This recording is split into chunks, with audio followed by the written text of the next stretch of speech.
Party అధ్యక్షులు జగన్మోహన్ రెడ్డి ఆదేశాల మేరకు కమిటీలు ఏర్పాటు చేయబోతున్నట్లు మాజీ మంత్రి పెద్దిరెడ్డి రామచంద్రారెడ్డి అన్నారు. మండల స్థాయి, మున్సిపల్ స్థాయిలో 4 భాగాలుగా కమిటీలు వేయబోతున్నట్లు చెప్పుకొచ్చారు. ఈ కమిటీల లక్ష్యం పార్టీని బలోపేతం చేయటమేనని తెలిపారు. ఇక మండల స్థాయిలో, గ్రామ స్థాయిలో పార్టీ కోసం కష్టపడి పనిచేసిన వారికి ప్రభుత్వం వచ్చిన తర్వాత తగిన ప్రాధాన్యతను కల్పిస్తామని అన్నారు.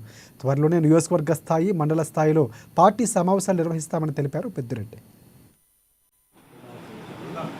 నియోజకవర్గ ఇన్ఛార్జీలకు, మిగతా ముఖ్యమైన లీడర్లు, శాసనమండలి సభ్యులు కానీ, అదేవిధంగా పార్లమెంట్ సభ్యులు కానీ, వీళ్ళందరికీ కూడా, మాజీ పార్లమెంట్ సభ్యులు కానీ వీరందరికీ కూడా తెలియజెప్పి ఈరోజు మన కర్నూలు, నంద్యాల జిల్లాలలో ఈ కార్యక్రమాన్ని ఒకసారి సమీక్షించడం జరిగింది. తప్పకుండా ఇది పార్టీ బలోపేతానికి పూర్తి స్థాయిలో పనిచేస్తుందని చెప్పి, ఆ విధంగానే మా పార్టీ అధ్యక్షులు కూడా ఇక్కడ కార్యక్రమాలన్నీ కూడా రూపొందించి వాళ్ళు రాబోయే రోజుల్లో అమలు చేస్తారని చెప్పి చేయాలని ఈరోజు ఇక్కడ ఈ కార్యక్రమాన్ని ఏర్పాటు చేయడం జరిగింది. అందుచేతే మేము ఈరోజు అందరూ కూడా ఇక్కడ సమావేశమై